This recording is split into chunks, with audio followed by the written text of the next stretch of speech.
Hi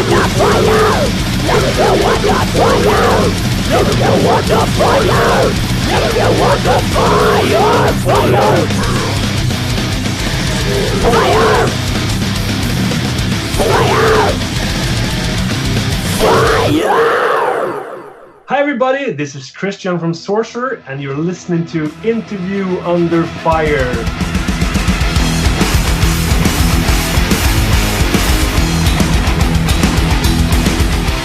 So, Kristian, thank you so much for taking the time to talk with me today on Interview Under Fire. You know, it's a big month for you guys. How are you, by the way? You know, and how have things been for you and your band or family as of late? And how long have you guys been on lockdown? Well, you know, we're doing good. No one's sick. We're keeping, you know, in the house mostly. You know, but it's different in Sweden. You know, because our kids go to school, and Right. I can still go to work. You know, I work a couple of days a week at the school teaching, so I go there once a week now. So yeah, and you know, we can go shopping, but we don't go to restaurants. We don't go to anything like, you know, any public stuff. You know, we just keep to ourselves. But yeah, I mean, we're doing okay for sure. Absolutely. I guess there's a lot of worse cases out there. It's interesting. You talk about the schooling. How is that happening? Because, you know, everything here in the States is shut down. Like no one's going to school. Even, you know, my university, we're closed, but, you know, everything we're doing is on Zoom. So you said you know, kids are still going to school. Is it still the same regulations as before? I'm curious about that. Yeah, no, the smaller kid, I think it's up to, what is it? Is it to like 9th grade or something? Those Okay. are still going to school, I think. And then you got the university level, college level. You know, they're at home doing Okay. doing the distance teaching, you know, via internet. But it's, you know, that was their strategy from the beginning. You know, and I think, because Swedes, for one, are pretty good at listening to, you know, governmental figures and doing what they say. Yeah, it's chaos over here. Yeah, okay. I can imagine. I mean, everybody's different, you know. It depends on the country, you know, how the mentality and everything. But Swedes are pretty, we're pretty calm, you know, and also, we kind of stick to ourselves most of the time anyway. We don't really go up to people and talk to anybody. You know, I mean, in the bus stop, you know, there's always going to be like 2 meters apart, you know. Yeah. So it's not really a problem that way, you know. Everybody's used to it. So, but yeah, it's a bit more lenient here, for sure, than in other parts of the world. That's for sure. Understood. So being stuck at home, you know, like we all are, how are you keeping up with your guitar chops? Do you live in a place where you can just crank up and play? I mean, yeah, we got a house, so I can, you know, I don't really practice loud. I got my little amp here, you know, I can Okay. practice, but of course it's a different thing than standing in, you know, on stage or in the rehearsal. But now I keep my chops up. I practice a couple of hours a day, you know, try to keep myself sane. I also started working out, you know, lifting weights, Yeah. and I've done that in my life. So yeah, that's a good thing. Apart from that, yeah, I mean, I like being at home. I mean, that's what like my favorite thing if I'm not like playing, you know, somewhere. So for me, it's not a big change. It's all right, you know. Yeah. I'm doing good. By the way, I absolutely love that poster behind you. Alien is one of my favorite movie series. Anyway, I just wanted to point that out there. But that's great. You know, it's kind of you're kind of getting all of it together. You're at home. You're still able to do what you want to do. Sure. And and we're just waiting for all this to, hopefully, you know, we're talking about normalcy. It might be a while till we get to that. But does this pandemic now, you know, now you're talking about staying at home, does this open new things up for you personally and artistically? Maybe you have not noticed before about yourself. I know we're about a month and a half into this, but yeah. I mean, we should definitely try to, as a band, we should definitely try to get more on, you know, releasing stuff on YouTube, doing the streams, being more visible that way. That's what people do nowadays, of course. We're not good at that. We need to step our game up quickly and learn and do it. And produce more stuff for YouTube, you know, for our channel and stuff like that. But other than that, I don't know. I think it's just so, it's such a weird time. And for me, I would, like everybody, I would just like to rehearse and play, perform live. That's the whole thing. So yeah, it is weird. And then I think, like I said, we're going to be doing more streaming, maybe just the casual stuff, like one camera in rehearsal space while we just trying to work out the songs, something like that. Are you having are you meeting up with the band? Was that something you would? Are you guys able to do that? We can. We haven't done it in a while now because all the gigs are canceled, so we didn't have the motivation to rehearse. But we're gonna start rehearsing, I think, anyway, just because we want to see each other. And we had a Skype meeting yesterday, all of us, and it was great to digitally see everybody. So yeah, but we need to do it in real life soon, I think, for sure. So before we get into Lamenting of the Innocent, which, I can't wait to talk about that album. I've heard it multiple times in the last week. Awesome. We talked about, you talked about doing the Skype meeting with your bandmates and everything. So here's one thing I'm going to ask you. I don't know if you've been asked this before, because you're an artist and you're where you are, and you have a rich history, with Therian, with that band over there, one of the most, I think they're the most prominent bands like in that genre. Sure. But do you think the quarantine-induced live streaming surge, bands like Insomnium and Code Orange are doing live streaming gigs and giving it to fans, Mm-hmm. Do you think that is going to affect the touring musician business going forward? Do you see bands doing this more even after the pandemic is over? Considering how much reception they're getting, because I believe Insomnium actually, they sold tickets to the the live streaming. I don't think they actually streamed it because I think they had issues, but they still sold tickets. Okay, wow. You know what I'm saying? Sure. What do you think? Ooh, good question. I've never been asked that one before. I guess it could be a thing, but I think as soon as people are able to go out there and watch a band live, I don't really think it's going to go away. I mean, I think it could be a special thing maybe if you do it once in a while, but I don't think it's going to be really something you can make a lot of money on. But of course I can be totally wrong. I have no idea. But I think as soon as touring returns, I think that's going to be, the main thing again. Yeah, because I've had so many mixed answers, and what artists I've asked this question to, because a lot of people say, "Oh, you can't take away from the live experience." Obviously, yeah, there's a whole different monster when it comes to the live experience. As if I'm seeing Sorcerer in person, I get a whole different energy as opposed to seeing you guys live. Of course, I can mosh in my own bedroom. That's always great. So you could do a show in the States and sell digital tickets overseas to people who may want to tune in. Like, for example, Vakken. I still haven't even been to that festival yet, and you played there. Of course, it's a whole different atmosphere as opposed to being there and giving it to somebody who doesn't have access to it immediately. Sure. So I get so many different answers because you can and can't make it happen when it comes to live streaming.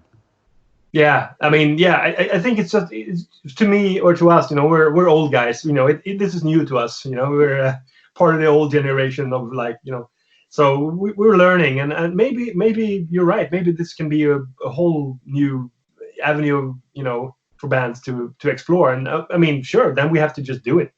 And I'm definitely not against it or anything. I think technology can really bring forward some, excellent solutions to things. Absolutely. Yeah. So this is your third album with Sorcerer. New album is Lamenting of the Innocent. It's coming out May 29th. So now before I talk about the music, has it ever crossed your mind? I don't know for you or maybe even the rest of your band. Has it ever crossed your mind to stick with the release or maybe even delay it? Because you've had bands like Lamb of God and Enslaved. They've been actually pushing their release. They actually moved it forward, later this year as opposed to doing it now. But then there are bands like Trivium and Black Dahlia Murder. They stuck with the release. They actually stuck to the schedule, and they're benefiting off of that. Yeah. Is that something that maybe has crossed your mind, maybe sticking to the schedule or maybe moving things around or, not changing anything at all? Sure. Our record label. We're on the same label as Black Dahlia Murder. Yeah. They asked us about it and just wanted to know what our thoughts were, and we just decided. I think it's just we might as well release it. It doesn't for me. It doesn't make any sense holding on to the album for half a year or whatever, because in that time we'd rather just give it to the fans. To give they've been waiting for a long time. We've been waiting for a long time to have some new music out. And they would say like, yeah, we're gonna sit on this one for a year. I would kill myself. That would be not good. So I would much rather have come out now, and then we can start recording new music, or at least write new music. Right. I don't want to have something old sit there and just like, yeah, this is gonna come out first, and then and then if we write songs, and then this is gonna be, it's like we lose a year almost, and in this way stuff comes out, and it's just an album. We can make another one. It's no it's not like I don't know, the Bible or something, or like it's just a collection of metal songs, so we can make more. So yeah, that's a great response. So you picked I don't know if you picked, but you guys released The Hammer of Witches to start things off. I'm curious why that song, because it's I think it's a little different from what you guys usually do. It's more like slower, doom crushing. This one was almost along the lines of Black Dahlia Murder. Just I was like, wow, this is a different change of pace. Did you guys come collectively together to come up with that single? This is what we're going to release. This is and I don't know, like how did that work out? Yeah, when picking the song. It was not my choice. I liked the song. I wrote the song together with Anders and Connie. Yeah. So, but I was also like, really, should this be the first single? It does not represent the band that much or the album at all, because it's like the only up-tempo song on it. But everybody seemed to feel like, this is a single. Just shut up, it's going to be the good one. And I guess people have responded to it, and like you said, it sounds a bit different from what we usually do. So it can work both ways. Maybe some people who have not listened to us goes like, "Yeah, Sorcerer, that's pretty cool," and then they hear that song, Then of course we trick them because the rest of the album is fucking slow. I love the song personally. I think it's great. I think it's great that you guys are actually even like, it shows how much diversity you have within the band sound. You guys can actually even go up to that level. Yeah. We try. That was a conscious decision this time when we were writing to try to get some more variety in the writing, because last album was pretty much just slow. Maybe Crowning a Fire King.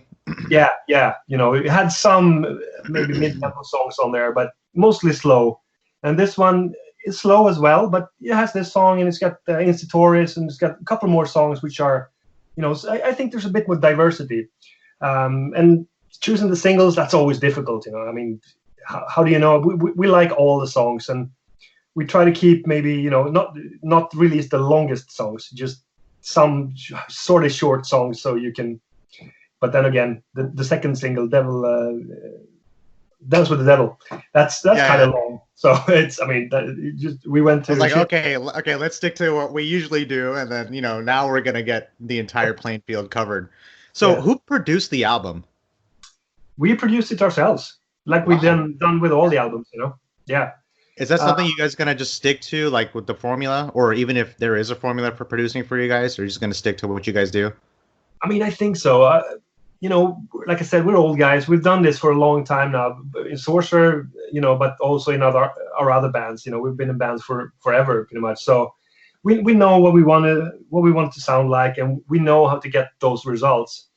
And of course, we work with a mixer, Ronnie Björnström, who we send all our weird sounding music files to, and he sorts it out and makes it sound great. Without him, we'd be totally lost. But as far as production, I don't think we need it. Maybe we do. I don't know. Maybe someone to sit there and edit the songs and do this and this and this. But yeah. I don't know. Maybe down the line, maybe sometime, but it costs a lot of money, to work. But hey, it's up to you. You only know how your band should sound like. There are bands who work with producers for, I don't know, this amount of stretch of time, and they're used to with that with that schedule, and used to having someone tell them, okay, you should do this, you should do this. But at the end of the day, it's up to the artist, and I think it's great. Hey, I'm a fan. You know, you guys are doing it right. And thanks, man. I never felt the need to have anybody, you know, tell me like, hey, you should cut this section out, or you should do this. I mean, I know what we should do with our songs, or we know what we should do with our songs to make them sound like we want them to sound. So I don't think we really need it. So out of all the songs you write, how many actually make the record? Specifically speaking on this last one, or the latest one? Yeah. Let's see. I think what we do is how we write is like we are the instrumentalists. You know, we sit in our rooms by ourselves and produce demos, and then we send them off to Anders and Connie, who records vocals and comes up with the lyrics and vocal melodies and everything. And they also arrange the songs sometimes. You know, they chop them up and change stuff around, and you know, and it's a back and forth kind of thing. And it sort of works that as long as when they have like maybe 12, 13 songs, 14 maybe, then they go like, okay, it's enough. We can't work on any more now. We got enough good songs, and we just want to focus on these. So in a way, it's like almost a matter of like getting your songs to them first, you know, and then you have, okay, I had 4 songs. Oh, at least they got there, you know, they have them to work on. So if you're late, then probably maybe your songs are not going to get on this record. Going to be on the next one. But that's pretty much how we work. You know, we send the demos off, we work it back and forth kind of thing, and then when we get like whatever, 12, 13 songs, we say stop and let's just focus on these. And of course, songs can fall by the wayside, and this is not really a good one, you know. So okay, anybody got something else, and that happens too, but mostly not. So how do you feel? Like, I'm asking you straightforward, how do you feel the overall vibe of the entire new record? I really love it. I mean, it's always really, really nerve-wracking to I mean, the whole process, really. I mean, start writing from zero, like, because, like, for instance, last album, Fire King, you know, it was a pretty successful. People seem to like it, you know. We got great reviews, and we sold a few albums, you know. But and coming off something like that, it's just like, okay, what do we do? You know, we can just do what we do. We can just write whatever we like. But you also want to have some sort of a progression in the sound. You know, you want to do something else, something that adds to what you already have done. You know, builds on it. And we tried, like I said, we tried to, you know, expand the sound out in sort of all directions. You know, maybe some really slow songs and some fast songs like Hammer of the Witches. And more make the melodic parts really even more melodic. Make the heavy parts heavier. Make the you know what I'm saying. So the sound, we try to push it in every direction. You know, and I think we really succeeded. I think the record is really great. I have to say, but I mean, every band says their last album is great, so no news there. But you know, well, hey, it's been on repeat in my studio, so it's so you already have a winner there. So I wanted to talk about that gap when Sorcerer first started to where Sorcerer, you know, came back. Did you know anything that was happening in there from 1992 to 2009 before Sorcerer came back onto the map? Because it's not every day you hear a band like, okay, for 4 years they're gonna be doing like singles and EPs, and then you won't hear from them for decades, and then they'll release studio albums. Just I wonder how that all came about. I mean, I wasn't in the band in the beginning, you know, in the early days, but I mean, I know what happened, of course. I mean, Anders and Johnny formed the band and brought these guys in to record the 2 demos, and then Anders got other gigs happening. You know, he got on with Lion's Share, and they had in the 90s they were busy. They released a bunch of records, and Johnny went on to form Tiamat. You know, he went in a different direction, and he was busy with Tiamat. So I think they didn't have any thought at all about playing with Sorcerer again. You know, Sorcerer was just, I think, you know, and sort of one of the first bands where they did demos and did stuff, you know, for real, but it didn't really take off. They didn't get a record deal. They just, you know, released the 2 demos on cassette, I believe. And then they and then you were with Therion, you know. Yeah, I was with Therion, but that was later. That was back then when they started Sorcerer. I pretty much, that's when I pretty much started playing guitar. You know, I was kind of late starter. So they were way ahead of me then. I didn't know those guys back then either. You know. Okay.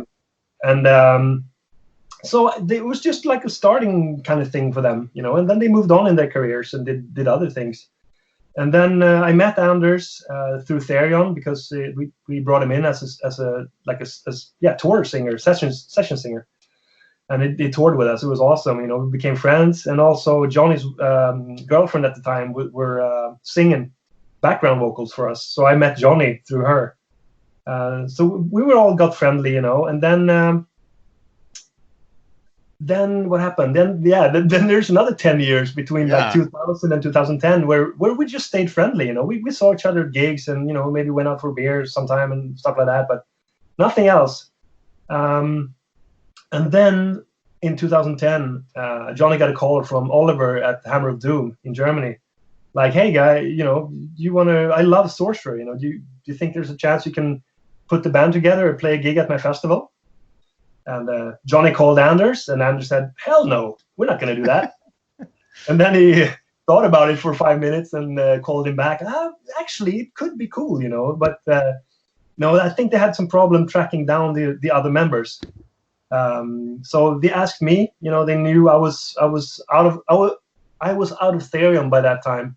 So I was not really doing much. I was just dicking around, and I said, hell yeah, that'd be cool. And we brought in a drummer, and we brought in another guitar player, famous guy now, Ola Englund, who plays with the Haunted now. Oh, yeah. Yeah, everybody knows Ola, you know, big YouTube guy, and yeah, wonderful guy. Guitar company owner. Definitely.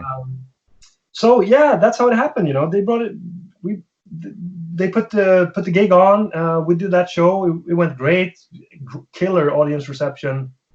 We did another gig, and after that second gig, we decided to make an album, you know, make a real album.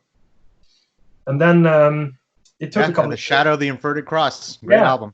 Yeah, thanks, man. Yeah, then we recorded that one. He shopped it around. Finally got a deal with Metal Blade and released it in 2015.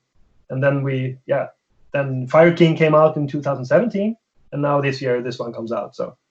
That's pretty much the story. It seems like you've found just a sense of, you know, consistency now. You know, with every other year, you know, just a couple years you're releasing a new record, which is usually, I guess that's like the epitome of like the timeline of when bands should be releasing albums. But it just seems like it's a Sorcerer has found, you know, it's their sound, you know, what they want to do, and it's a great decision you guys had. You know, another band you're actually involved with, your brother Johan, right? What is it? What band is that? Demonoid. Yeah, Demonoid. So I think you've only had one release. You did. I know at another interview you did talk about there was another, like a heavier project outside of Sorcerer. Is this that project? There is actually another heavier project, which I guess sort of is in the same vein as Demonoid, but not with Johan. This is a separate thing. But Demonoid, we released that one in 2004, and then we recorded a follow-up to that one, which is done except there's no vocals and there's no guitar solos, and it's like a joke. You know, when is that record coming out? Yeah, I know. So back then, you know, in 2008, I recorded it, did the last of the guitars and everything, and then we were supposed to have Caligula from Dark Funeral. He was supposed to do the vocals. Oh, nice. Okay. Yeah, that would have been epic, you know. But stuff happened in his life, so it didn't really work out. And I spent a couple of years looking for a singer who sort of had that vibe, because all the material was written with him in mind, you know. Because I love his voice, and I knew exactly how this was going to turn out. But then he's got other stuff going, so we had to find a new singer, and eventually I didn't find anybody. And then Sorcerer came knocking, so I was like, yeah, all right, we'll do that instead then. So maybe sometime I will finish it, you know, mix it and record some solos and some vocals on it. But I have another heavier project in the pipeline, which is it's a good time to finish it now during the quarantine, I think. So it's definitely heavy. It's fast, heavy, and groovy, and influences pretty much like Demonoid. Influences from like thrash metal, death metal, black metal. Yeah. Lots of guitar playing on it, and lots of cool stuff. So let's use this podcast as a shout out to let's see who will actually help you finish the record, just to feel those vocals in. Yeah, exactly. That's great. That's exciting stuff. It's a good way to stay busy. You were talking about your history and everything that you've been a part of. Have your aspirations as a person and as an artist have they changed or evolved since when you first started playing music to where you are now? Do you see things differently than when you did, I don't know, 20 years ago? Yeah, sure, absolutely. I mean, I was kind of lucky. I mean, I played guitar for about 10 years. I mean, I studied in the States. I went to MI in LA, kind of in the beginning of my playing career. Yeah, it was cool. And then came back and did some stuff for a couple of years. And then I got the Ethereum gig. I played with those guys for almost 10 years almost. And when I joined that band, they had just like released their most successful album, Vovin. And it was from then on, we were just headlining, having killer gigs, tour bus, everything. So I sort of skipped the van touring and, punking around, sleeping on floors. I never did that. So nowadays, when we were with Sorcerer, we're of course at a way lower level, and we do the van thing, and it's cool. But for now, I mean, I have a family. I got a job on the side, and with Sorcerer, it's just a matter of having fun, with my buddies in the band, And if we can write some great music and go out and play for people, that's awesome. That's really so much fun. But it's really about having fun. I have no illusions that we're gonna become the next Iron Maiden or Metallica or be a big band. That's never gonna happen. It would be awesome to tour with those guys, but I don't think even that's gonna happen. So we're trying to get our career going as much as we can, but the thing we have to do is we have to tour much more. We have to really be out there touring, doing van or nightliner tours, because since when we reformed 10 years ago, we've done mostly festivals, and we've never proven ourselves, as a touring band. We've just done festivals. So I see that thing on the horizon for us if we can get past the whole Corona thing. Just go out there and promote the band touring. That's what we need to do, for sure. Touring with bands like Metallica and Iron Maiden, do you think that's like an important thing? Maybe, you're talking about your band being at the low level. I don't think so. I mean, you guys have a lot of experience within each of you guys. And, I feel like that, bands like that always are like one show away or something like that, one tour away from getting all that recognition. Because obviously I think you guys deserve all the recognition in the world. But do you think it's important for bands to tour with maybe bigger bands to get that word out? Or is it just, or does it matter? Does it even matter? I think it can go both ways. I mean, I guess there are examples of bands, maybe like a band like Ghost, Yeah. Which actually, this is sort of funny. They played their first gig at the same festival before us when we played our first gig, and in 2010 at the Hammer of Doom. Okay. And they were billed before us, and that's the only time in history that's going to happen, Both plays before Sorcerer. Let's put that on record here. Yeah, that's funny.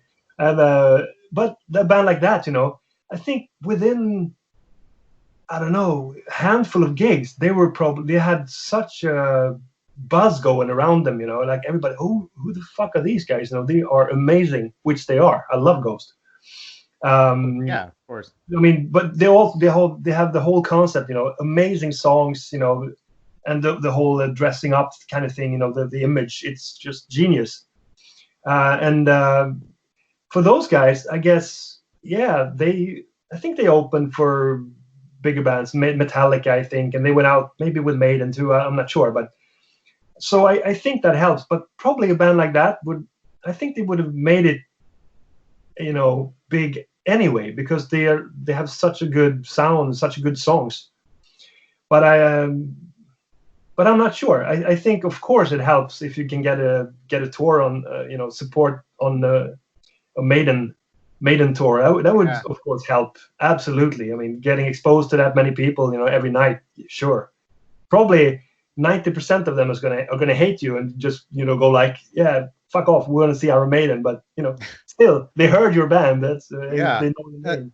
An interesting perspective coming from you. Before I started my music publication a couple years ago, maybe 10 years ago, I didn't even know Ghost was a thing until I saw them open for, I believe it was Opeth, and Opeth was a headliner.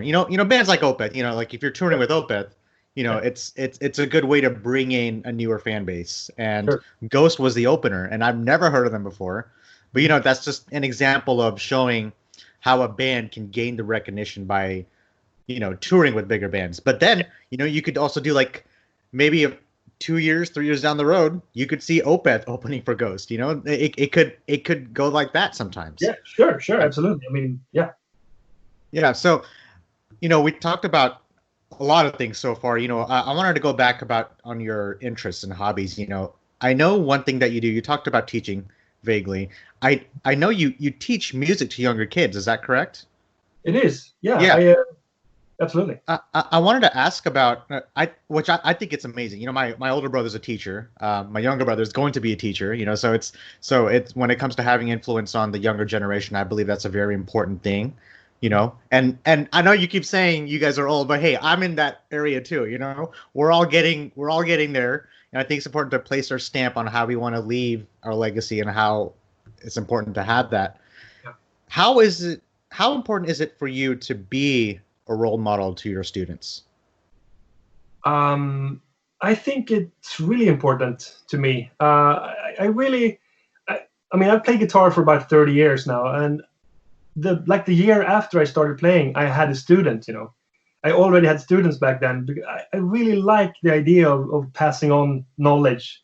I couldn't be a classroom teacher, like standing in front of 30 kids trying to do that. That's not my thing. But one-to-one lessons, or maybe like band lessons, that's really something I think it's awesome. I really love doing it. And the best, of course, like every teacher says, that when someone really discovers a thing, that you try to teach them, and they go, oh, hey, they make the connection, and that eureka moment, when they unlock some technique, or they learn a song or a lick or whatever, that's just, yeah, there's not many things that beats that for me. And I try to be the best role model I can, because I've had some great teachers myself. My first guitar teacher, Hasse Lindén, he was amazing. He shaped the whole way I learn and how I play, and my discipline towards music, and how I view music. It all comes from him. Like he had the most thorough work ethic. Just super obsessed guy, practicing and listening and taking things seriously. Because I mean, when you're young, sometimes it's, this is sort of fun to play guitar, and then you think about other things. But he was really like, yeah, man, if you want to do this, you should do it, pretty full on. And he was right. That's the way you should do it, because then you get results, pretty quickly. So right. I try to sort of instill that in my students, in not everybody, but the ones who I can see are, how do you say, who can receive that information, who can take on that information, the ones who are really have the passionate fire. Passion. Yeah, exactly. Have the fire in their eyes, you see it, and that's like, yeah, I recognize myself in you. I'm going to give it all I have, Then, of course, you have kids who just go there because they just want to learn a few chords because it's fun, or, whatever. Maybe their parents just want them to put them in school or something like that. Sure, absolutely. Yeah. And that's cool, too. I do my best for them, too, That's a different thing. But absolutely, then my philosophy is more like, okay, let's make this fun. Because if it's fun, you're probably going to continue doing it, You never want to turn music into a chore or something. No, like of course not. go to school and then you come to this school and you got to learn music, seriously, and no, we just make it fun. Try to play music they like, and if they don't like anything, then we just try to have fun anyway. So I wanted to follow up on that. What are your thoughts on the future of heavy music? You've toured extensively, with Therion, and a lot of the stuff that we mentioned also with Sorcerer. Now you've been teaching music to younger kids. Just I'm interested. You come from your perspective. What are your thoughts on just the future of music or future of heavy music in general? I think the future looks great. I know people online or whatever, say, yeah, rock is dead. They've been saying rock is dead for 40 years, 50 years. So yeah, definitely not dead. It's more alive than ever. I think there's so many bands coming out nowadays. I mean, yeah, it's difficult to survive, but because record companies went down sort of the drain, and the streaming thing, and hard to get paid, blah blah blah, whatever. But there's you can make so much music and release it yourself. You don't have to have Sony Records or Universal Records behind you, and you can do so much yourself. And a lot of the stuff we can hear nowadays is just it's made very cheaply in someone's bedroom, or someone's garage. It sparks a different kind of creativity, and I think there's no shortage of amazing musicians, no shortage of cool ideas. I think music is alive and well and will be for a long time. Yeah, no, I agree. It's I think it's what I just said before. I think it's great that people like you, artists like you, are still continuing to do what you're doing, and at the same time giving it influence to the younger generation. A lot of people don't think that's important, but I think it comes back. Like it's very important to carry on what we do. And you talked about people are saying rock is dead, metal is dead. I mean, we're past the half-century mark on metal, and look at it. I mean, you guys are still doing what you're doing. There's still bands coming out with the records, and I mean, we talked about Trivium and Black Dahlia Murder. They're on the top 10 of I believe Billboard and other music charts that are around the globe. That's just, I think that's a great example of how it's good to keep the tradition going. Sure. I wouldn't even call it a tradition. I would just call it it's life. It's what music is. Sure. Yeah, like you said, Black Dahlia. I mean, that's kind of extreme music. I mean, for most people, it's extreme music, and they're doing awesome. That's so. It's really encouraging. I love those guys too. I mean, yeah. Okay, so did you say how involved you are in the songwriting process of Sorcerer? Do you also write the songs as well? Yeah, sure, of course. I'm one of the main writers for sure. I mean, it's everybody, pretty much everybody writes in the band. So I'm gonna put you on the hot seat, okay? I'm gonna see how well you know your songs. Okay? We're gonna finish up this here in a second. So before I finish up, this is one of my favorite questions to ask, because I always get there's usually one answer I get that's constant, but I get so many different answers. If it were up to you, and of course it's up to you, what would if you haven't collaborated with any other artist, if you would like to collaborate with any artist, what artist would that be? It doesn't have to be a metal artist, but for you personally, if you would like to collaborate with any musician in the world, who would that be? Wow. Jesus. That would be a difficult question. It would be... I mean, I guess I'm sure someone has mentioned this guy, or most people mentioned. I mean, Devin Townsend would be cool. Oh, okay, that's a good one. That's actually a great one. I don't think I've had that answer yet. Okay, yeah, that just because he seems like the most amazing guy. I mean, so much fun, so creative, and I love strapping and his solo stuff. But I mean, it would be cool also to just do something with one of your absolute heroes you grew up with. James Hetfield or Steve Harris, someone like that. Yeah. That would also be amazing. The most common answer I would get is Trent Reznor. Trent Reznor. Oh, wow. Yeah, okay. Yeah. It's interesting. I get a lot of so many different kinds of musicians. They say the same answer. I'm like, interesting. That's everybody wants to do it. But I love your answer. Devin Townsend would be right up my alley too. Yeah. So if you weren't a musician, you might maybe you've already answered this. If you weren't a musician, what would you be doing right now?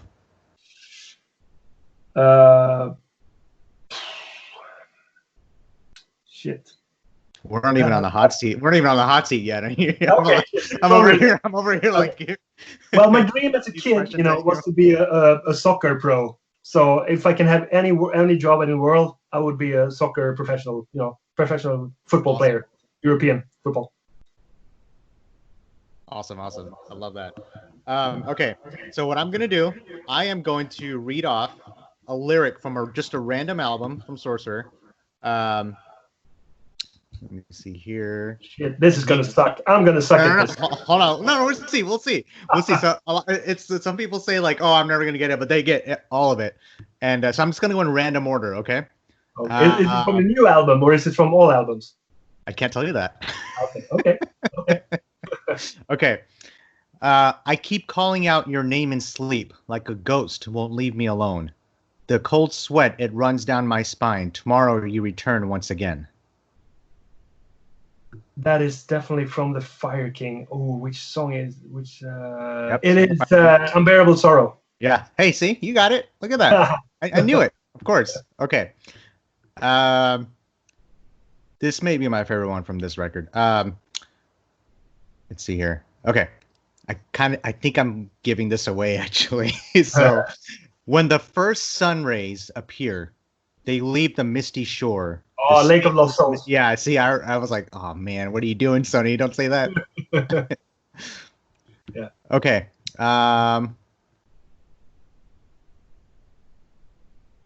Okay, I like this one too. I wish the morning sun began to rise, and light will spread throughout the land, but there's no way out. Oh shit.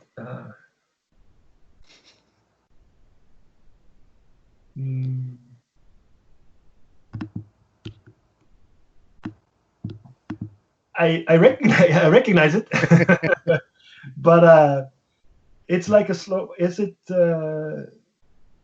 maybe? Is it from a new record? Is it maybe "Lamenting of the Innocent"? No. No.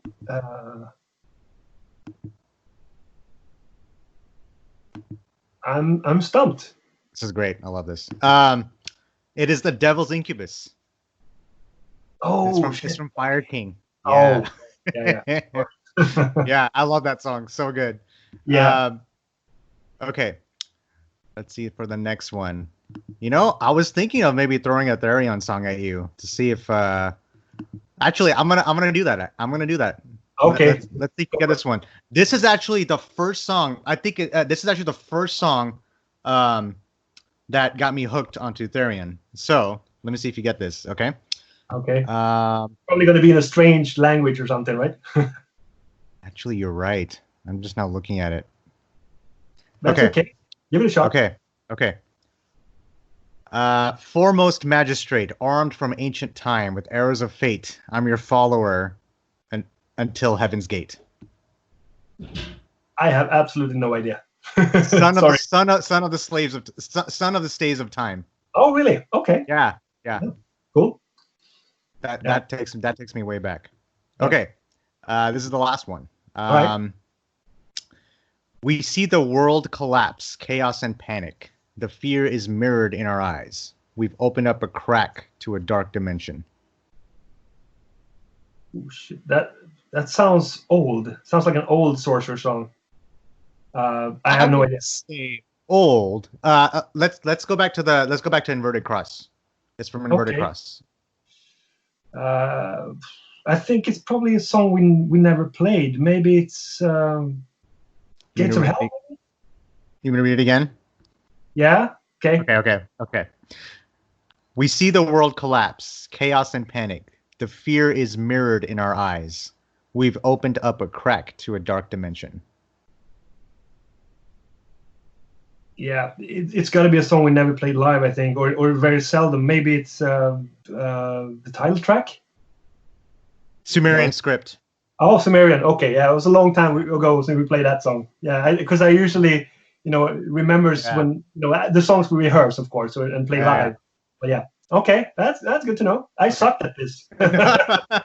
No, but hey, at least you stayed true to your word, I guess. But hey, you got some, so it's not bad. I love it though. I love asking these questions because it just shows how big your catalog is. There's so much to go off of. That was funny, so man. That was really funny. No, it was great. I loved it. So before we finish up, is there any last things you just want to promote on here, or just any shout outs? I think we've shouted out to a lot of artists already. Yeah. Is there any last things you want to say here? I just want to say, I mean, to everybody who listens and who's a Sorcerer fan, or maybe not a Sorcerer fan, just thank you for listening. And if you haven't listened already, please do so. You know, check out our album, May 29th, Lamenting of the Innocent. If you like it, great. If you don't like it, thanks anyway. And everyone who's listening, this is Kristian from Sorcerer. Lamenting of the Innocent is out May 29th on Metal Blade Records. Support these guys, and they will be back on the road as soon as you know. Don't forget, you can listen to this podcast on Stitcher, Apple, and Spotify, all major podcast apps. Kristian, thanks again. We'll talk to you again soon, all right? Thanks so much, man. We're chasing through the shadows in search for a sign. Without fear we ride. Eradicate the darkness in search of divine. We will turn the tide.